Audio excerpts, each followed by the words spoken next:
spécialement. Je ne sais pas le cas de ton frère et de ta soeur, mais c'est pour toi que le Seigneur t'a investi ce matin.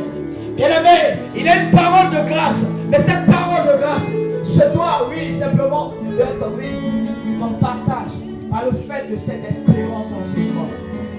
Et puis, pendant que tu es là, tu vas commencer à émettre des sons de lui. Que les sons commencent à sortir de ta bouche. Et tu vas dire au Seigneur Esprit Saint, qu'il puisse te parler ce matin, qu'il puisse te communiquer, oui, cette parole, qui est capable de t'affranchir, qui est capable de briser le jour, qui est capable de briser les biens, qui est capable de t'affranchir véritablement. Tu vas commencer à dire au Seigneur, aimer, oui, ta soif, aimer ton désir. Puis dis au Seigneur que j'ai fait d'une parole nouvelle.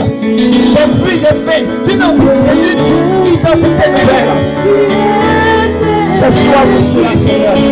Ma condition dans ce moment était vide, blocage, était limitation, était échec, était pauvreté. Mais je crois que Seigneur, pour toi ce matin, tu as investi ton serviteur. Tu as investi une parole nouvelle. Et donc, son onction sur ta vie. Plus de choses. Tu es le Dieu qui fait des miracles. Tu es le Dieu qui est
grâce.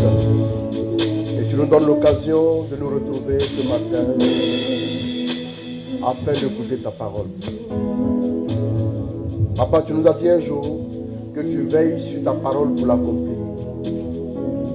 Ce sur quoi tu veilles, c'est sur ta parole. Nous voulons recevoir ce matin ta parole. Nous voulons recevoir ce matin ta semence de vie, ta semence qui est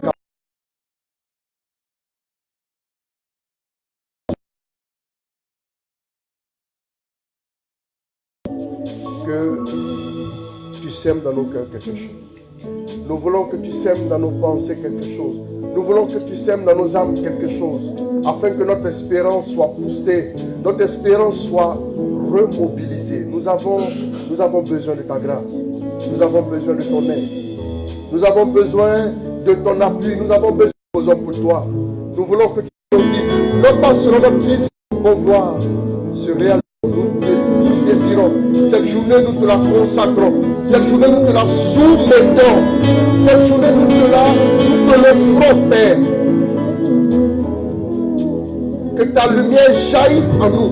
Toute résistance en nous aujourd'hui doit tomber définitivement. Papa, nous voulons tout mettre à tes pieds.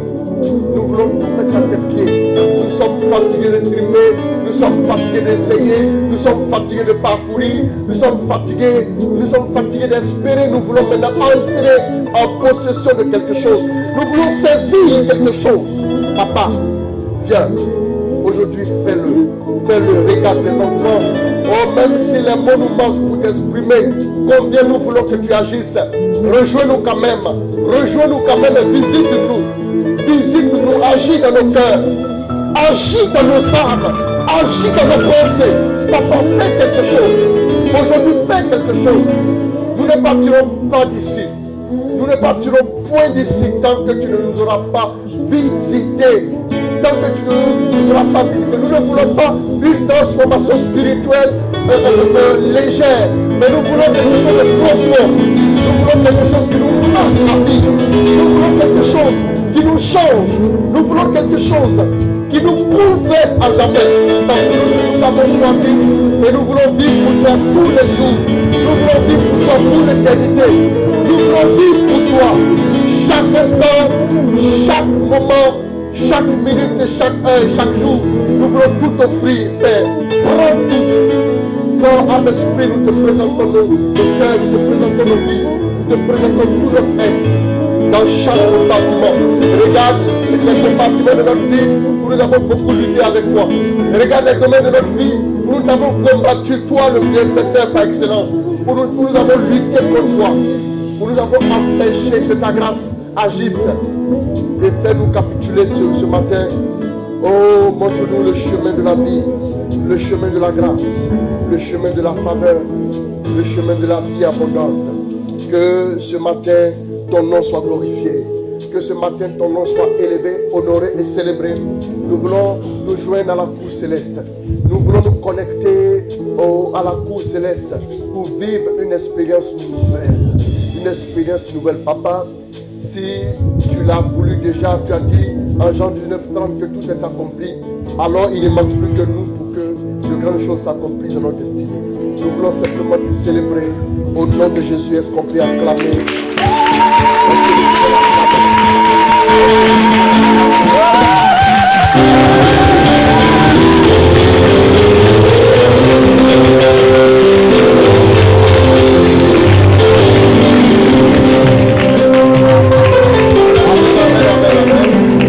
Vers ton frère, tu vas lui dire que Dieu te bénisse. Est-ce que tu peux lui parler? Est-ce que tu peux lui parler avec conviction? Est-ce que tu peux lui parler avec conviction? Est-ce que tu peux parler? Est-ce que tu peux lui parler avec conviction? Avec plus de conviction, amen. Ce qui n'est pas l'œuvre d'une conviction est un péché. Écoute, parle avec conviction à ton frère. Dis-lui quelque chose avec conviction, encore avec conviction. Amen, amen, amen, amen, amen. Amen. Amen. Est-ce que quelqu'un veut glorifier le nom du Seigneur? Amen. Amen. Est-ce que tu veux veux que ta vie soit témoignage après témoignage. Amen. Amen. Alors nous disons merci à Dieu pour l'occasion qu'il nous donne. On va s'asseoir rapidement. Nous allons partir tout de suite. Alors, nous commençons avec le thème « On t'appellera des... » Voilà, cette retraite, elle est très très importante parce que je crois que ce temps-là va nous faire entrer dans quelque chose de nouveau dans notre vie. Amen. Alors, vous savez, avant votre naissance, Dieu avait déjà pensé à vous. Hier, j'ai introduit un peu. Vous savez, Dieu avait déjà pensé à nous. Dieu savait que nous viendrions, amen, à l'existence. Amen. Donc, il a déjà pensé à nous et il nous a sélectionné un jour. Amen. Voilà, Dieu nous a sélectionné un jour dans le calendrier pour que nous puissions l'être. Tout simplement. Il a choisi un jour dans la semaine et il a sélectionné une heure à laquelle tu devais naître, bien-aimé. Amen. Tu dois savoir que tu es le fruit de la précision de Dieu. Tu es le fruit de la précision de Dieu. Tu es le fruit de l'amour de Dieu. Tu es le fruit de la pensée de Dieu. Amen. Alors si tu vis, ce n'est pas juste parce que deux personnes se sont aimées, mais c'est plus grand que ça. Ce n'est pas parce que deux personnes se sont attirées, mais c'est parce que Dieu, dans sa préscience, dans sa majesté, dans sa liberté souveraine, il a voulu que toi tu puisses venir à l'existence. Amen. Alors j'aimerais te dire une chose très très importante. Amen. Il faut savoir déjà avant toute chose que l'amour de Dieu pour toi est plus fort que tout. Amen. L'amour que Dieu a pour toi est plus fort que tout. Amen. Alors cet amour-là l'a poussé non seulement à donner son fils à la croix, mais tu vois que Dieu n'a pas cessé de renouveler, chaque fois sa démarche envers l'homme. Amen. Vous savez, le fondement le plus important sur lequel un homme devra bâtir sa vie, c'est le fondement de l'amour. Amen. Il faut savoir que Dieu t'aime avant de commencer toute chose. Dieu t'aime. L'amour de Dieu pour toi est plus fort que tout ce qui existe. Amen. Vous savez, souvent, nous pouvons expérimenter l'amour de Dieu aussi à travers les hommes. Amen. À travers les hommes que nous côtoyons, l'amour de Dieu aussi transparaît par les personnes. Mais souvent, même si l'amour de Dieu n'est pas véhiculé par des personnes, ça ne veut en rien dire que Dieu ne nous aime pas. Vous savez, j'ai l'habitude de dire que Dieu échappe à nos saints. Pas Dieu de vos yeux, vous ne le sentirez pas comme au toucher. Vous n'allez pas forcément l'entendre, mais ça ne veut pas dire qu'il n'existe pas.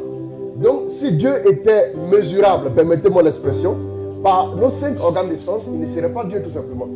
Donc, à des moments où nous voulons le canaliser dans les contingences humaines, Dieu s'échappe. Amen. Voilà pourquoi un jour, Paul dit, en parlant aux Corinthiens, que désormais, nous ne marchons plus par la vue, mais nous marchons par la foi. Parce que dès que nous commençons à vouloir faire une expérience spirituelle avec Dieu, nous devons maintenant apprendre à marcher par la foi. C'est comme un petit enfant qui mettra 9 mois dans le ventre de sa mère pour que ses organes vitaux soient mis en place. Parce qu'il y a une loi dans notre monde, si tu ne manges pas, tu ne peux pas vivre. Si tu ne respires pas, tu ne peux pas vivre. Il y a des lois aussi spirituellement parlant.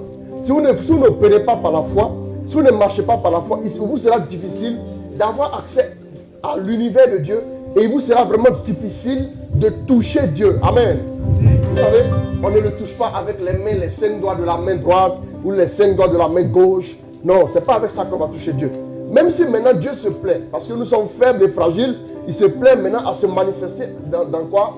Dans tout ce que nous pouvons vivre. Il nous accompagne sur le chemin, il est avec nous de temps en temps, il nous fait des clins d'œil. Mais vous savez, la Bible dit seuls ceux qui sont conduits par l'Esprit sont fils de Dieu. Et non seuls ceux qui sont conduits par les signes. Il y a des chrétiens qui demandent des signes à Dieu. L'Eucharistie est un signe vivant, tangible. Donc, c'est un signe déjà suffisant. Jésus qui se donne à toi, tu veux quel autre signe plus grand? Amen. Mais on a tendance à vouloir, parce que nous sommes limités à nos 5 organes de sens, on veut toujours des signes qui sont liés aux 5 organes de sens. Or, C'est comme un enfant qui naît et qui dit à ses parents, je ne veux que des sucreries. Waouh, ça va être compliqué. Vous voyez un peu? Je ne veux que des sucreries. Ou bien, je veux vivre que du sein maternel. Est-ce que vous voyez? Je veux vivre que du bon lait maternel. C'est lait maternel. Que du lait maternel. Amen. Que du lait maternel. Non, à un moment, il faudra sévrer l'enfant. Il faut faire sortir l'enfant de son univers. Il faut le faire sortir de sa logique infantile. Il faut le conduire vers les choses plus importantes. Amen. Voilà pourquoi Paul dirait un jour aux disciples que je n'ai pas pu vous parler comme à des hommes spirituels, vous êtes encore au lait. Les petites querelles à gauche, à droite, à n'en plus finir et tout ça. Ça, c'est une caractéristique de l'enfant. Vous voyez, quand l'enfant, c'est comme ça. L'enfant, dans son cerveau, là, je ne sais pas si je peux dire ça comme ça, la fonction qui s'occupe du fait de penser aux autres n'est pas encore développée. Donc l'enfant, il ne pense qu'à lui seul. Quand il se réveille le matin, il crie, il veut que maman vienne à sa rescousse. Il ne demande pas à maman, tu bien dormi, il ne peut pas penser à ça. Amen. Vous voyez, même si la maman ne se porte pas bien, il réclame ce qu'il réclame chaque jour. Si elle ne le fait pas, ce sont des cris. Il ne va pas comprendre. Elle a assuré 39 jours, le 40e jour, ce sont des cris. Quoi. Vous voyez, c'est ça l'enfant. Donc si nous restons dans cette logique de compréhension de Dieu, à la limite de nos besoins, nous n'avons pas fait. Ça, c'est pas possible. Amen. Ça, c'est pour introduire. Donc, on t'appellera d'un nom nouveau. Amen. On va lire Isaïe 62, à partir du verset 1 jusqu'au verset 7. Amen. Ouvrez vos cœurs, ouvrez vos cœurs. Je vais vous dire une chose, il faut que, vous savez, la plus grande expérience qu'un homme puisse vivre, c'est de faire une rencontre avec Dieu, de l'aimer, de s'attacher à lui. Il n'y a pas plus beau, amen. Vous savez, on ne prie pas Dieu pour avoir des choses matérielles, même si Dieu sait que nous sommes dans un monde matériel, mais ça ne devait pas être le sujet de notre prière. Vous savez, est-ce que vous me suivez? Excusez-moi, je disais aux gens il n'y a pas longtemps, je disais aux gens que si tu t'en vas dans ton intimité avec Dieu, tu vois, dans ton intimité avec Dieu, et pour aller parler des choses très très limitées, je dis que c'est comme du gaspillage en fait. Est-ce que vous voyez? C'est comme du gaspillage. La présence de Dieu est tellement belle, la présence de Dieu rassasie tellement l'âme qu'il serait... Vous voyez? Même si Dieu sait que nous avons besoin de cette chose. Amen. Est-ce que vous voyez? Ça veut dire que vous devez, au fur et à mesure dans votre intimité avec Dieu, Dieu doit tellement s'installer en vous que les autres besoins physiologiques devaient passer au second plan. D'accord? Et quand ces besoins-là passent au second plan, ils vont être résolus, soyez-en sûrs. Mais quand un besoin matériel ou physiologique nous inquiète au point d'atteindre notre relation avec Dieu, ça devient problématique. Vous savez, je disais un jour à une soeur que ce que le démon vise dans ta vie, ce n'est pas tant ton mariage, tes finances, il s'en fout.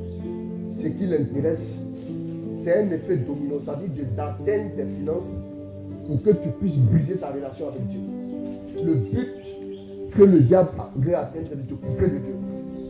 Donc, si toucher ton travail te coupe de Dieu, il peut s'attaquer à ça. Est-ce que vous voyez? Mais quand il a l'impression que tu es tellement détaché que, quelle que soit la situation, tu es quand même tourné vers Dieu, tu vis une vie épanouie. Vous voyez? Voilà. Amen.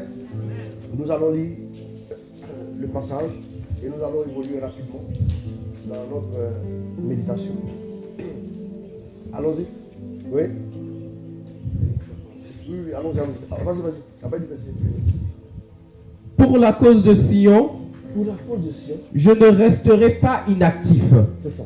Pour la cause de Jérusalem, je ne me tiendrai pas tranquille jusqu'à ce que ressorte comme une clarté sa justice et son salut comme un flambeau qui brûle. Les nations verront ta justice et tous les rois ta gloire. On t'appellera que la bouche du Seigneur énoncera. Voilà, on t'appellera d'un nom nouveau. Que la bouche du Seigneur énoncera. On t'appellera d'un nom nouveau que la bouche du Seigneur énoncera. Et non la bouche des hommes. Amen.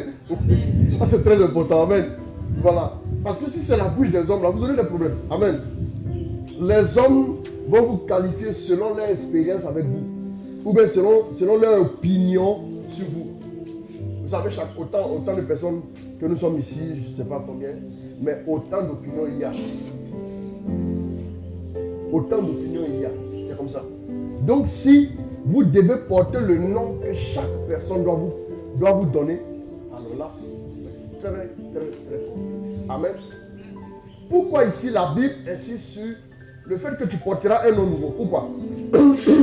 Amen. Parce que dans la tradition juive, là, le nom était attaché à la mission d'une personne précise. Par exemple, le nom de Jésus. Le nom de Jésus veut dire quoi? Catéchèse. Hein? C'est lui qui n'a pas fait la catéchèse ici. Comment? Vous avez compris. Que Dieu vous bénisse. Dieu sauve. Donc vous voyez que Dieu sauve ne peut être qu'autre chose qu'une mission.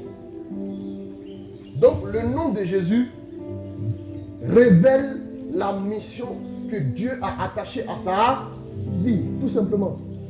Est-ce que vous suivez? Donc le nom révèle en quelque sorte, dans cette logique-là, la mission d'une personne.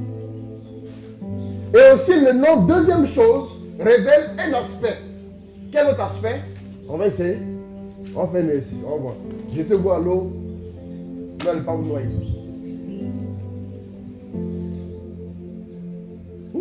Le nom, quel autre aspect que le nom présente ou évoque? Quel autre aspect? Excusez-moi la gorge. Comment?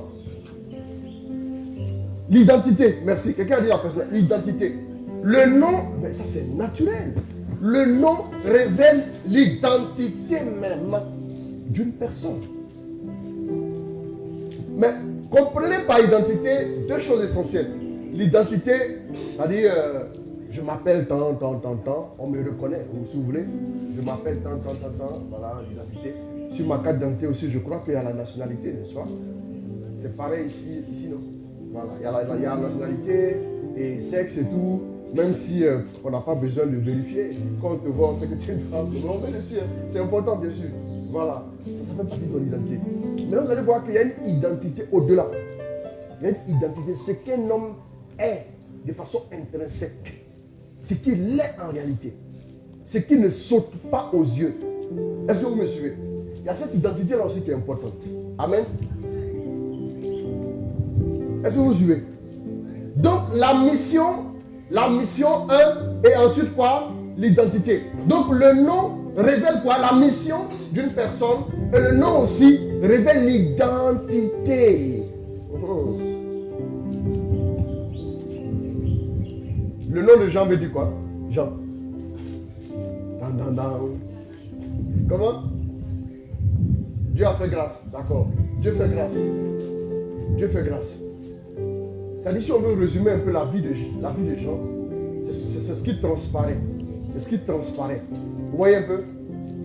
On le voyait couché sur la poitrine de Jésus, le disciple que Jésus aimait, comme nous dit les Écritures. Amen. Et donc, ça révèle quelque chose de spécial par rapport à sa personne, la grâce qui s'exprime par sa vie. Est-ce que vous suivez? D'accord? Est-ce que vous suivez? D'accord. Donc, en plus de la mission, qu'est-ce qu'on peut dire encore? Le nom fait allusion à quelle autre réalité? On peut dire programme de vie, n'est-ce pas? C'est ça, non? Vous êtes d'accord avec moi? On peut dire... Vous n'êtes pas d'accord? Le nom est un programme de vie. Pourquoi il est important de comprendre ce qui s'attache au nom? Parce que chaque être humain, retenez ça, est soumis à son propre nom. Ce à quoi tu te soumets domine sur toi. Quand on te dit comment tu t'appelles? Pardon? Elisabeth. À supposer qu'on soit tous assis là. Et j'arrive ici. Et je dis Elisabeth. Parce que j'ai dit Elisabeth, elle est sommée de répondre. Donc elle est soumise à quoi? Quand je dis Elisabeth vient, elle se soumet au simple fait que J'ai dit Elisabeth, elle se sent concernée. Dès que le nom est prononcé, tu te sens concerné et tu te sens tout de suite impliqué. Chaque personne est soumise à son propre nom. Voilà pourquoi c'est délicat de porter un nom délicat. Amen. Voilà. Donc vous comprenez tout ce que je veux dire. Délicat et délicat. Amen. C'est très important. Amen. Le nom, tu es soumis à ton propre nom. Pourquoi? N'importe qui t'appellera, tu répondras. Parce que c'est ton nom. Maintenant, si ton nom veut dire problème. Problème à n'en plus fini. Oui. Donc, vous voyez que quand on te dit problème à n'en plus fini, tu dis oui, je suis là. Est-ce que vous voyez? Et quand tu dis oui, je suis là, automatiquement, tu es comme influencé. Tout simplement. Voilà comment le nom influence. Tu te soumets à ça. C'est-à-dire tu te duques à répondre. Et même quand tu es assis quelque part où tu vas être discret, quand tu entends ton nom dans un micro, même si personne ne t'a encore vu, ça fait un effet intérieurement parlant. N'est-ce pas? Donc voilà. C'est aussi ça le nom qui influence. Tout simplement parce que tu es conditionné par ce nom. En réalité, quand on va aller plus loin, tu n'es pas habilité à dépasser la limite de ton nom. On peut aller jusque-là. Mais quand vous voyez dans la logique biblique, c'est vrai.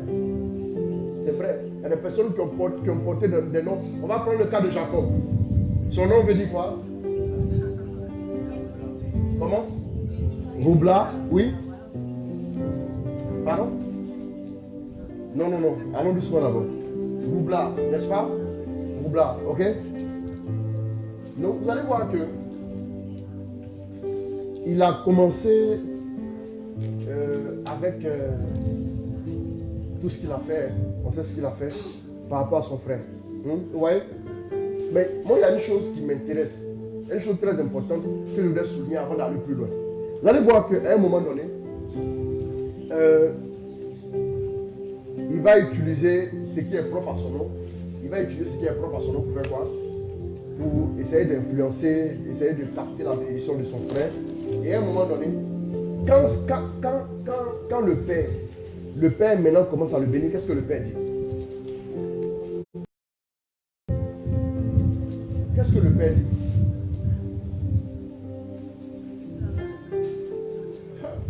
Les chrétiens, vous la constitution, la parole de Dieu, vous ne la lisez pas. Ah! Nourriture, c'est votre constitution, c'est votre programme de vie. Regardez toutes les bénédictions que Dieu veut vous accorder là. Elles sont contenues dans la parole. Il n'y a pas une bénédiction qui est en dehors. Je vous dis la vérité. Donc si toi tu ne sais pas ce que Dieu dit sur toi, comment tu peux réclamer ce que Dieu a dit sur toi? Tu ne peux pas. Amen. Qu'est-ce qui s'est passé? Tu as bien cherché ça. C'est ce que tu cherches. C'est pas grave. Donc, qu'est-ce qui s'est passé? Qui est retenu, c'est une bonne fois pour toutes. Vous savez compter, non? Ok. À partir de 27, comment vous comptez jusqu'à 30? 27, reprenez 27, 28, 29. C'est bon, on s'arrête à 29. 27, 28, 29. Et puis vous mettez tout simplement Genèse devant. C'est Genèse 27, verset 28 à 29. C'est fini. Attendez, retenez ça. Je vais faire compter ici matin, là, comme des enfants des primaires. Mais retenez ça. Genèse 27, verset 28 à 29. Lis-moi ça. Enfants de Dieu, hein. Ils sont trop forts. Amen. Allons-y, allons-y. Genèse 27, oui. Verset 28. Dieu te donne de la rosée du ciel. La bénédiction que notre ami Isaac va prononcer sur la vie de Jacob, elle est contenue dans Genèse 27, verset 28 à 29. Allons-y. Que Dieu te donne de la rosée du ciel et de grappe terroir. Du froment et du vin nouveau. En abondance. Que des peuples te servent.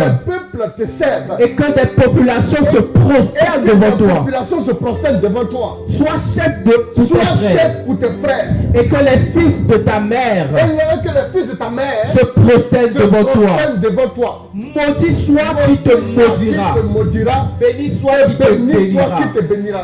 Le verset 29 est fini, non? C'est fini. 27, 28, 29. C'est ça. Ça là, je connais ça par cœur. Amen. À cette période de ma vie, Dieu m'avait donné ça.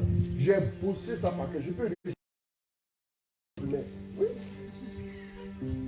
Je vous dis la vérité. Amen. Donc, regardez ce qui va se passer. Cette seule parole là. Vous voyez cette parole? Donc, retenez aussi que le nom, c'est aussi le témoignage que tu présentes aux gens. Ah! Celle qu'on appelait la stérile, c'est ton témoignage. Tu as un témoignage de... Si tu vis une situation de pauvreté, il y a un gars qui est galère dans le quartier. C'est lui. Le galéré. Amen. Comme les gens le... Ou bien on dit le ceci ou le cela. La stérile, celle qu'on appelait la stérile. Donc, vous voyez que finalement son handicap ou bien son malheur est devenu maintenant un nom. Vous voyez souvent dans ces quartiers, on dit, oui, celle qui a l'enfant qui est un peu attardé. Là. Avec la maman de l'enfant est un peu attardée. Ou bien la maman du petit qui s'est noyé là. Vous voyez un peu, non? Ou bien la femme qui a trompé son mari dans le quartier là. Vous voyez un peu, non? Voilà, c'est elle. Donc, c'est d'elle qu'on parle en fait. Et si tu vois un peu, ah oui, je la reconnais. C'est vrai si tu avais dit son nom, elle s'appelle, je dis n'importe quoi, elle s'appelle Rachel. Non, Rachel. La femme qui a trompé son mari, après tu es là. Ah, je vois, amen. Le nom est un témoignage. Le nom exprime un parfum, soit de bonne odeur, ou bien un parfum de mauvaise odeur. Ça, retenez-le. Soit un parfum de bonne odeur, soit un parfum de mauvaise odeur. Les amis, c'est la vérité. Souvent, l'invocation, Cantique 1, 3. Vous allez voir. Cantique 1. Vous connaissez la parole de Dieu. Vous ne connaissez pas la parole de Dieu aussi. C'est pas bon. Hein? Oui, allons-y.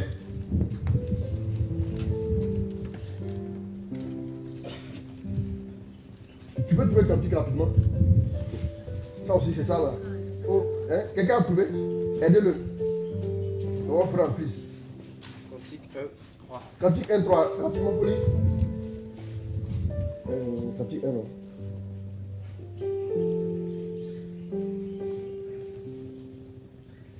Bon. La Bible, verset 3.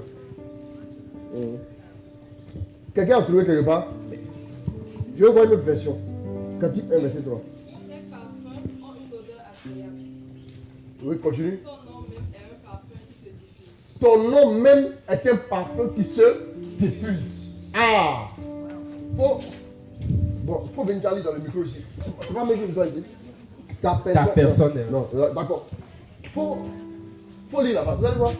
C'est la parole de Dieu qui dit. Ton nom exprime un parfum. Souvent quand on dit ton nom, les gens sourient. Mais il y a des moments quand on dit ah là. C'est un mauvais parfum. Attendez, ne riez pas, c'est la vérité. Oui, allons-y. Tes parfums ont une odeur agréable. Oui. Ton nom même est un parfum qui se diffuse. Qui se diffuse. Quand l'onction est sur la vie de quelqu'un, quand on dit son nom, les gens sont sourire. Wow, ils sont comme ça. Amen. Vous voyez, il y a des noms qu'on entend, les noms, qu'on entend ce nom-là. Vous savez, le nom aussi s'attache à une image. Souvent, les gens m'ont dit, oui, j'étais en danger en rêve, et puis je t'ai vu dans mon rêve, tu es venu me délivrer. Vous pensez que c'est moi? Moi, je dormais ici. C'est pas moi.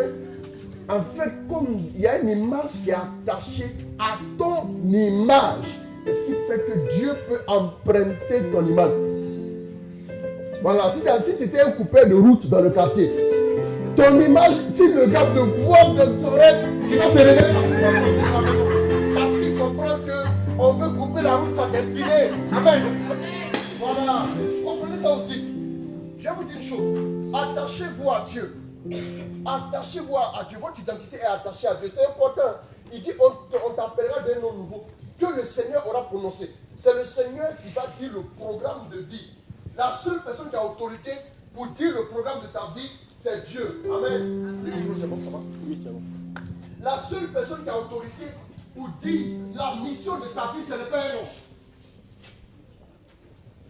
N'autorise pas un homme à te mettre dans un espace clos dans les subclôtures de sa pensée pour toi. N'autorise pas un homme à te mettre dans les subclôtures de sa vision sur ta vie.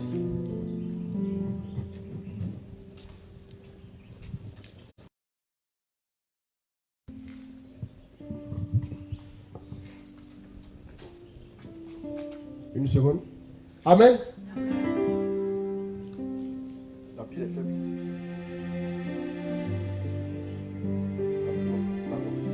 On fait comment? On continue avec ça.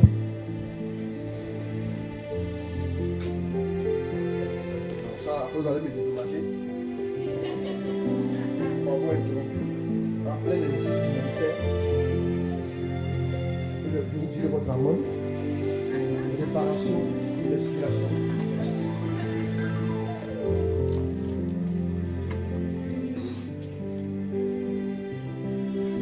Amen. Donc, ce n'est pas un homme qui va dire le programme de ta vie. Je vous dis, ça comprenez-le. Ce n'est pas un homme qui va dire. Vous savez, Dieu peut passer par des personnes pour te révéler le programme de ta vie. Dieu se sert volontiers des gens qui sont disposés. Dieu va passer par des gens pour le dire.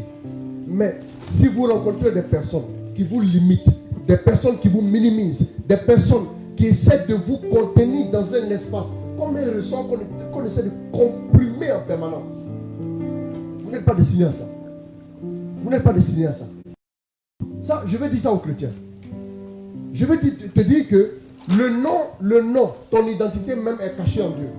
C'est ce que tu dois découvrir. C'est sur ça que tu dois te focaliser. Vous savez, Jésus, quand il est arrivé, il est resté fixé sur la mission de Dieu pour sa vie, qui était Dieu sauve. Voilà pourquoi un jour il a dit en Jean 4,34 que ma nourriture, c'est de faire la volonté de mon Père qui est dans les cieux et de faire son œuvre. Attention au nom que vous donnez à vos enfants.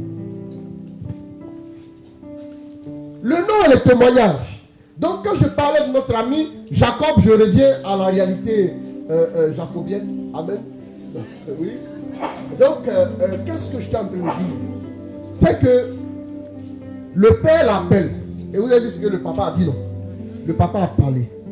Et dans ce que le père a dit, on va souligner quelque chose. Il a dit que les fils de ta mère se prosternent devant toi. Sois le chef de tes frères et que les nations soient à ton service.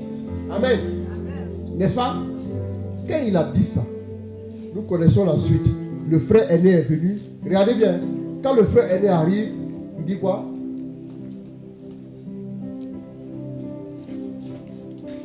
On peut aller au bout avec ça. D'accord. Donc après, vous allez...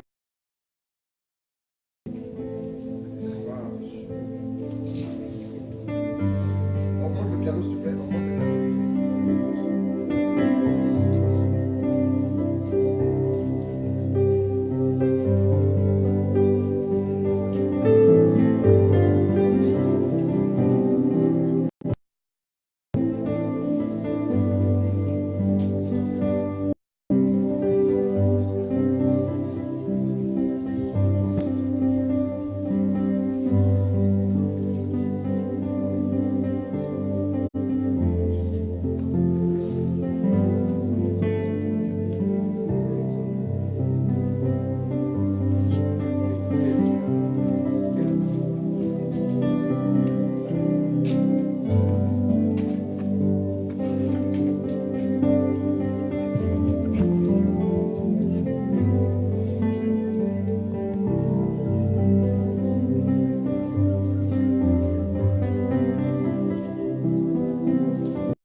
On m'entend bien?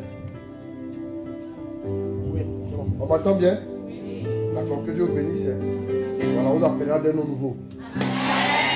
Amen. Donc, qu'est-ce que je disais?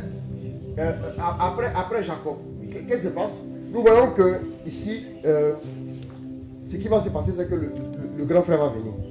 Quand il va venir, il va dire quoi à son père? Il faut chercher vers le 34. Non, 36.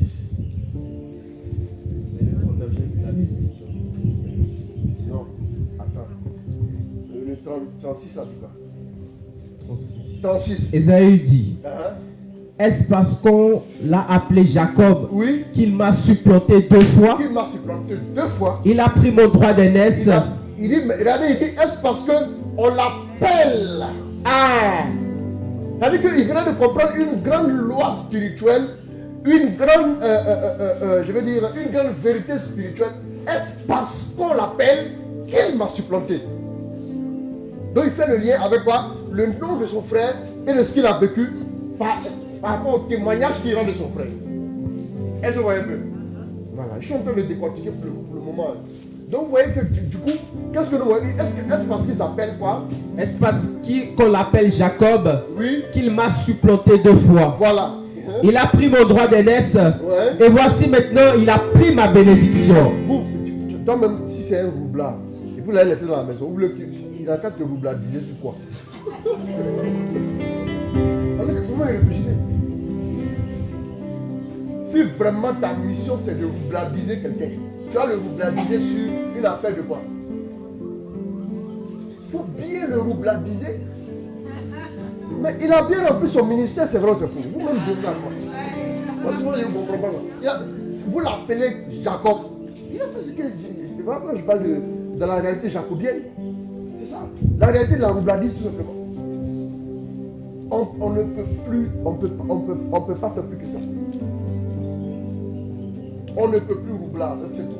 Il a roublardisé d'une façon spéciale. Il dit, est-ce parce qu'il s'appelle Jacob qui m'a 2 fois doublé, qui m'a 2 fois supplanté, en prenant mon droit d'aînesse, et c'est passé en prenant Ma bénédiction. Bon, regardons la suite. Hein. Il ajouta, N'as-tu pas de bénédiction en réserve pour moi? regardez bien, n'as-tu pas une bénédiction en réserve? Bénédiction, ça veut dire bien dire. Ah. Dans la tradition juive, là, il y a 2 choses qui sont importantes. Le nom et la bénédiction qu'on donne. Oui. Faites très attention à ça. Je vais vous dire une chose. Dans la vie de quelqu'un, s'il ne croit pas en des valeurs, s'il ne croit pas en certaines choses, il est éligible au succès. Il y a des choses dans lesquelles vous devez croire. Laissez les gens vous dire que vous perdez votre temps quand vous croyez en Dieu. Il y a des choses dans lesquelles vous devez croire. Montrez-moi quelqu'un qui ne croit pas dans le respect des aînés, qui ne croit pas dans la crainte de Dieu, qui ne croit pas dans honorer et respecter son frère et qui mène une vie sans foi ni loi, il n'en a pas pour longtemps. Tout simplement parce qu'il ne croit en rien. Qu'est-ce qui faisait que nos parents au village, les gens vivaient très longtemps? Il n'y avait pas de bilan sanguin. Il n'y avait pas de bilan, je ne sais quoi. Et les femmes accouchaient au village. Et les gens vivaient longtemps. C'est parce qu'ils avaient des valeurs. Dans les villages, là, il y a des valeurs dans lesquelles on croit. Chez nous, ici, on ne fait pas ça. Ceux en quoi ils croyaient, tous ceux qui naissaient, on leur enseignait ça à la base.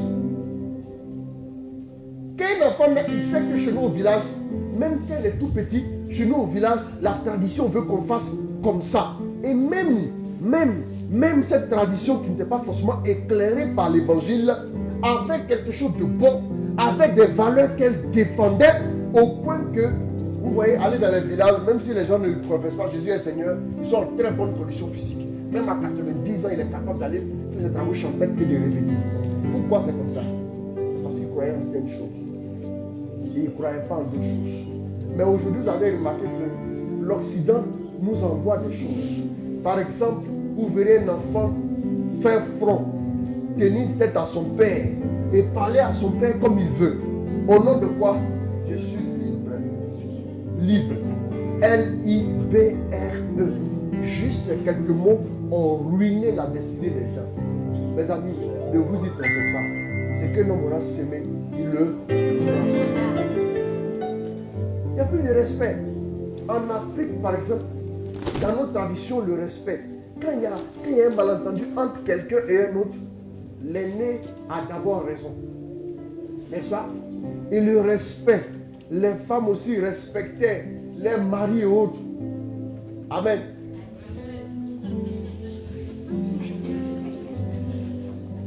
Les maris aussi traitaient bien les femmes. Ça aussi, il ne faut pas manquer de le situer. Voilà, parce qu'aujourd'hui aussi, il y a trop de choses. Il y a trop de maris profiteurs, des maris bizarres, des maris qui sont très délicats, très difficiles, très compliqués et qui exigent que les femmes. Voilà, ça c'est compliqué. On est dans un monde où on se tend la main, quoi. La logique, l'Afrique c'est ça. Voilà la réalité de l'Afrique. Salut moi. Toi, ce n'est pas gentil. L'Afrique c'est ça. On se serre la main. C'est ça l'Afrique. Avec que les deux mains, on est ensemble, quoi. On est ensemble. C'est ça. On peut faire mieux même, comme on fait comme ça. Là. On se prend, voilà, les accolades dans les bras. C'est ça la réalité de l'Afrique. Mais vous allez voir que chez eux, là, une chose est importante, le nom qu'on donne à quelqu'un, et puis ensuite la bénédiction que le Père va délivrer. Ça, c'est très important. Et la bénédiction principale revient au fils aîné. C'est lui qui est comme l'héritier légal. Donc le fils aîné ici, c'est qui? Voilà pourquoi il dit, il a pris mon droit d'aînesse et il a pris ma bénédiction. Mais s'il a pris ton droit d'aînesse, tu voulais qu'il prenne quoi d'autre? Ah! Dans la vie, il faut être intelligent. Si le gars vient te dire, toi tu dis que tu as fait, tu arrives, toi aussi, on ne sait pas quel est. Voilà pourquoi je parlais des valeurs. Non? Ce qui a disqualifié Isaïe là, c'est qu'il n'avait pas le sens des valeurs. Toi tu vas chasser, tu viens. Et puis tu as faim. Tu as chassé pendant une semaine. Mon ami, toi-même là, tu as un cerveau. Tu as un cerveau qui tourne, même si tu ne tournes pas à plein régime. Même à part régime. Bon, c'est pour poliment dire que tu es intelligent. C'est tout. Sinon, quelqu'un qu'on peut taxer d'idiot n'est pas idiot, c'est le cerveau qui ne tourne pas à plein régime, qui tourne à très très faible régime. Même une grosse cylindrée, quand elle tourne à faible régime, elle ne peut pas aller loin, elle va doucement. Le moteur tourne à faible régime. Même un vélo va dépasser. Pas parce que la voiture n'a pas de potentialité, c'est parce que la voiture tourne à faible régime. C'est tout. Tu as un cerveau qui tourne à moyen régime. Mais même à faible régime, tu es capable de comprendre que quand je m'en vais à la chasse, je ne vais pas chasser au-delà de mes forces. À un moment donné, quand je commence à être fatigué, je retourne. Ou bien, toi aussi. Tu vas aller chasser jusqu'à au moment où l'affaire est sur le point de te tuer. Maintenant, tu apparais ici, au village. Et tu dis à ton frère, donne-moi à manger. Il dit non, c'est pour moi seul le repas. Il dit, mais donne-moi ton droit d'aînesse avant que tu donnes à manger. Il faut dire, mais c'est bon, il fait moi-même ma cuisine, c'est quoi? Ou bien, si tu n'es pas vraiment mort de faim, soit tu es mort de faim, en agonie, pleine agonie, ou bien carrément tu n'as pas le sens des valeurs. Et je pense qu'il n'a pas le sens des valeurs. Il ne savait pas que le droit d'aînesse n'avait pas le droit d'être monnaie pour une affaire de nourriture. Ça veut dire quoi? Ça veut dire que, au lieu de répondre à l'appel de Dieu, il dit, je ne réponds pas à l'appel de Dieu et je m'en vais chercher mon pain. Il y a des gens que Dieu a appelés, mais ils ont préféré laisser ça, étouffer ça. Au nom de quoi? Il faut que je puisse gagner mon pain pour manger. L'appel de Dieu pour eux n'est pas important. Si j'avais renoncé à l'appel de Dieu, vous pensez que je serais ici au Sénégal actuellement? En train de vous parler?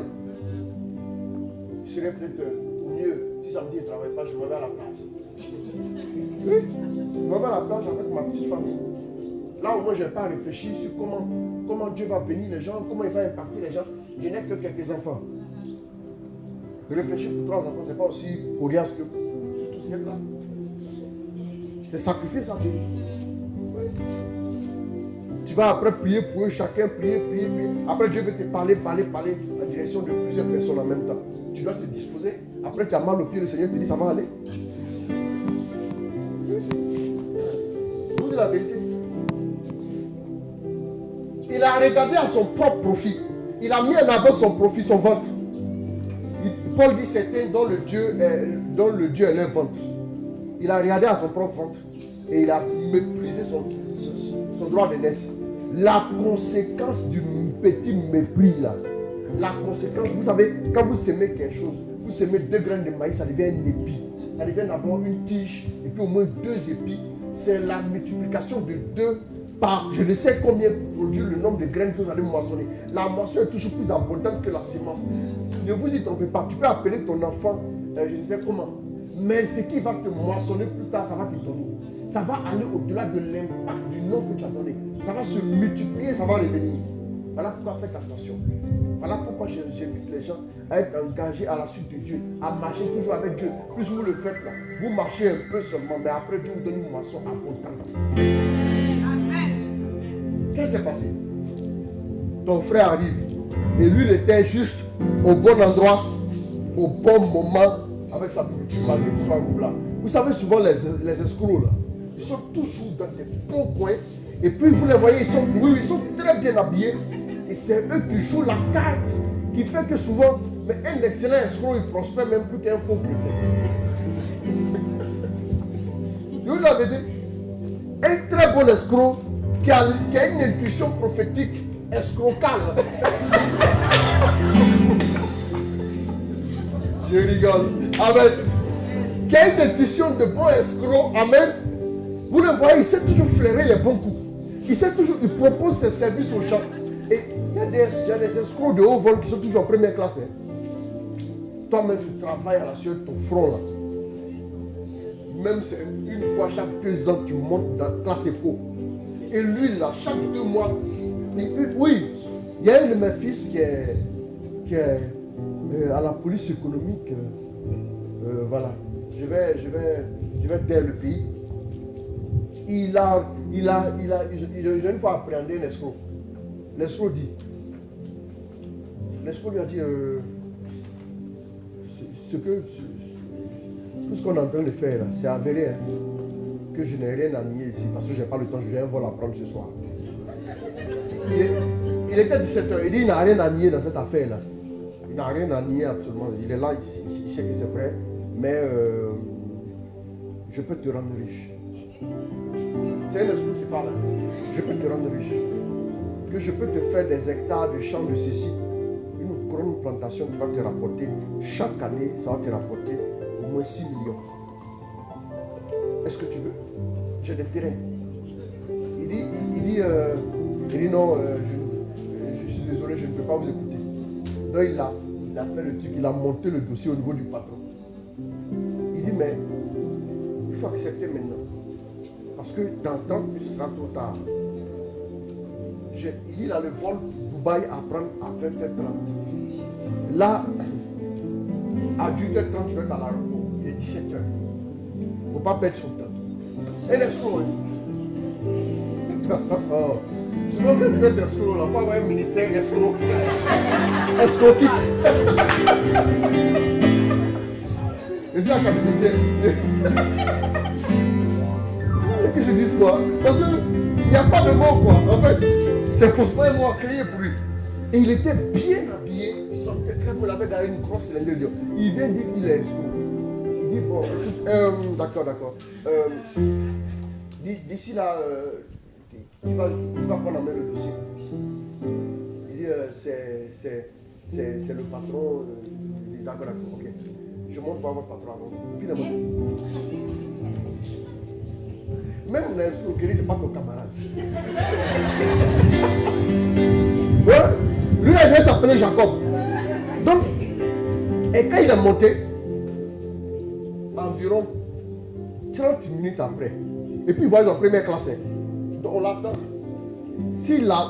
On va l'appeler dans l'aéroport pour dire passager, tant. Classe à faire. Venez monter. Donc il monte voir le patron. 30 minutes après, il descend, et puis devant l'autre. Il dit au patron, bon, à mon retour de Dubaï, je vous appelle, hein? Merci beaucoup. Voilà. Et puis il dit, bon, au revoir. Et puis il est sorti, il a pris son vol, il est parti. Tranquille. Il a pris son vol, il est parti. Ça c'est pas... Toi, où tu es là, il peut te donner 200 millions là. Et puis que tu n'as rien vu, tu n'as rien entendu. Tu as bien entendu.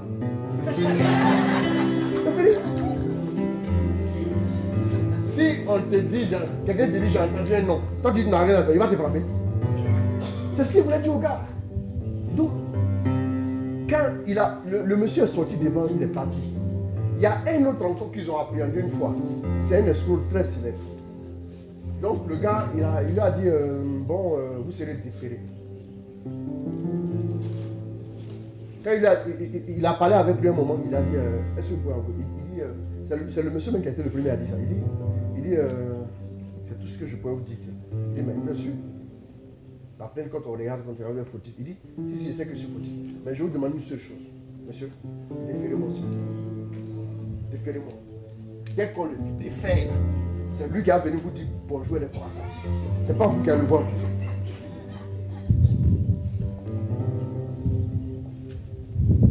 Oui. Il dit, dès qu'ils ont déféré le gars, le lendemain, il est passé les saluer, puis il est parti. Le lendemain, il est passé, il a dit bonjour. Je vous dis qu'il y a beaucoup de personnes qui arrêtent, qui envoient en prison. Hein. Mais c'est pour dire qu'il y a des gens qui s'allient eux-mêmes là. Le nom qu'on devait leur donner, c'est escroc. Escroc. Non escroc, prénom escroc. C'est ça? Prénom escroc et puis non escroc. Et puis s'il y a un deuxième nom, c'est escroc aussi. Escroc, c'est ça. Je vais dire simplement que lui là, son nom l'identifiait tellement qu'il n'a fait que ça dans sa vie. À 2 reprises, 2 fois il a agi et 2 fois ça paye. Il a agi avec précision. Même dans le mal, dans le ministère de son propre nom là, il a agi avec une précision de taille.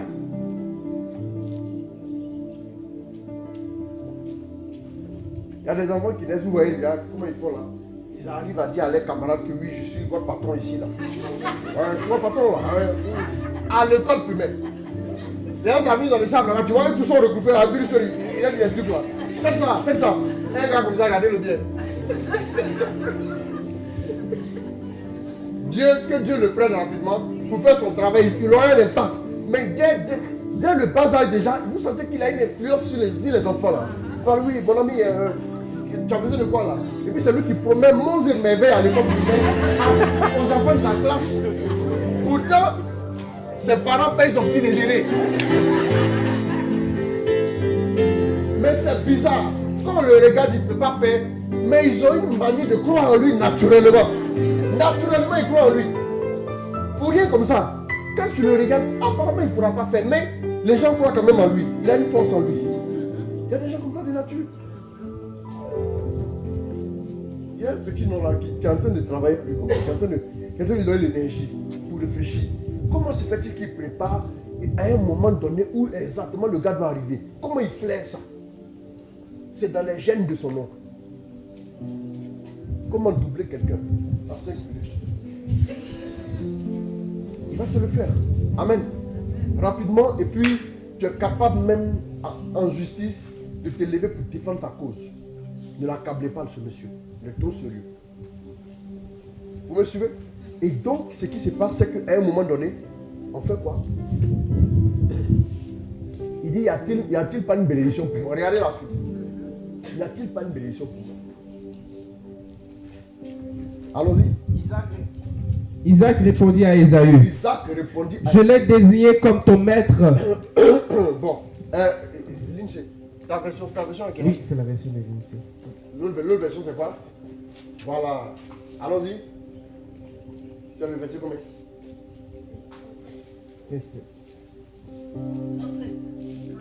37. Faut lire le 37.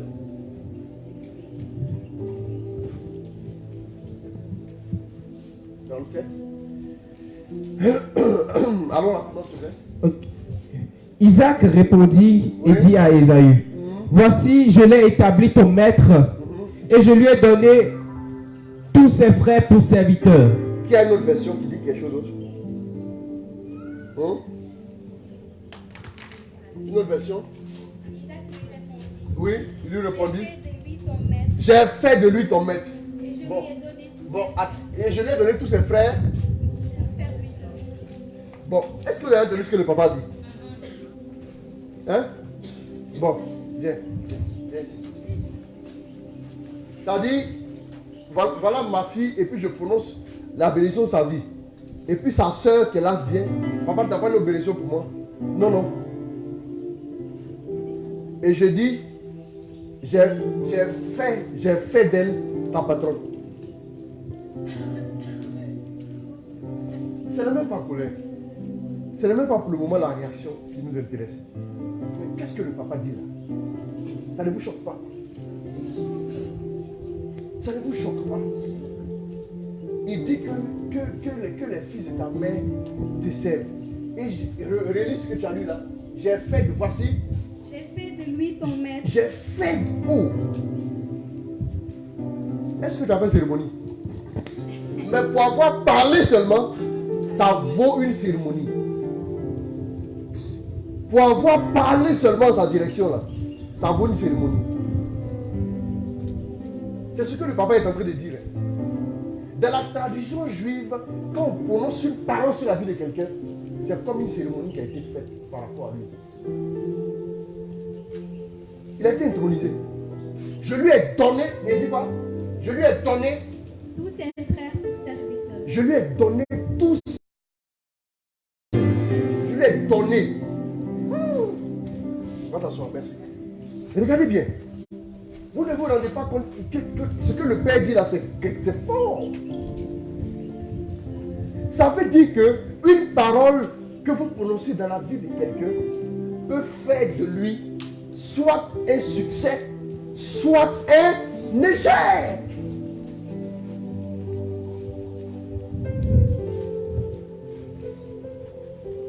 Or, le nom est un programme prophétique.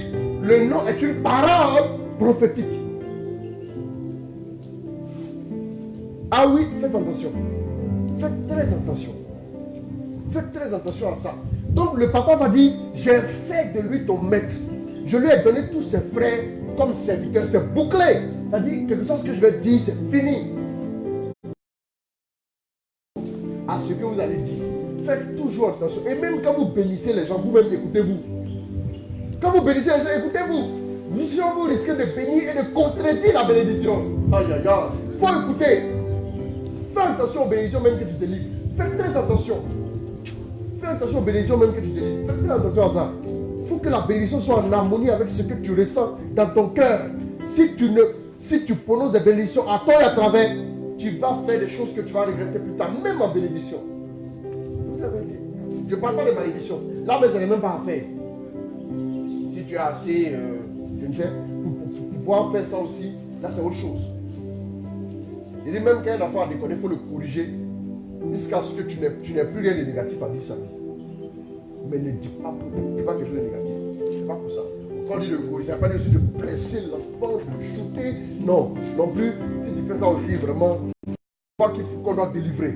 Ok? Voilà. Mais il ne faut pas prononcer les paroles négatives. Ne fais jamais ça. Une parole négative peut ruiner des années de dur labeur, des années d'économie, des années d'emploi, de combien d'années. Tu as fait 25 ans dans un service, l'argent que tu as mis de côté parce que tu as prononcé une parole là. Quelque chose va arriver à l'enfant, tu vas dépenser des millions pour les autres qui t'ont fait. Et en fin de compte, tu es ruiné.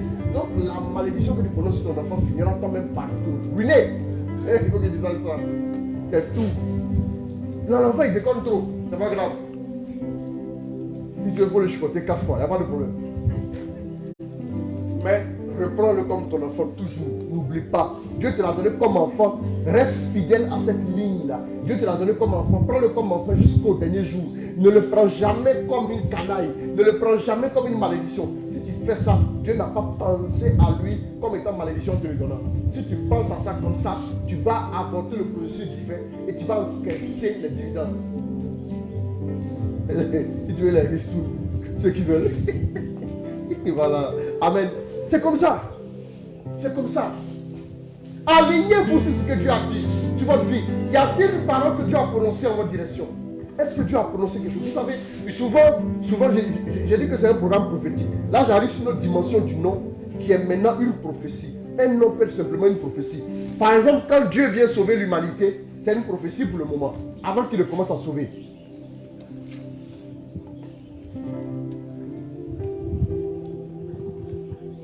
Des prophéties ont été données que l'Emmanuel arriverait.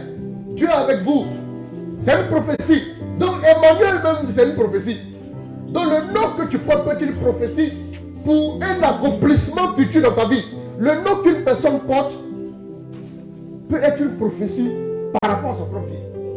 Ouais. Exemple, Abraham. Amen. Qui veut dire quoi? Père de la multitude. Amen. Père de la multitude. Il n'a même pas un seul enfant. Et puis le père de la multitude, on l'appelle Abraham. On appelle Père de la multitude. C'est une prophétie. Ton nom est aussi une prophétie sur ta vie. Donc quand Dieu prononce une prophétie, ça fait le nom nouveau en même temps. Dieu a dit quoi de ta vie? Oh ma fille, tu vas prospérer. Parce qu'on ne peut pas t'appeler prospère. Mais si on devait t'appeler prospère avec E à la fin,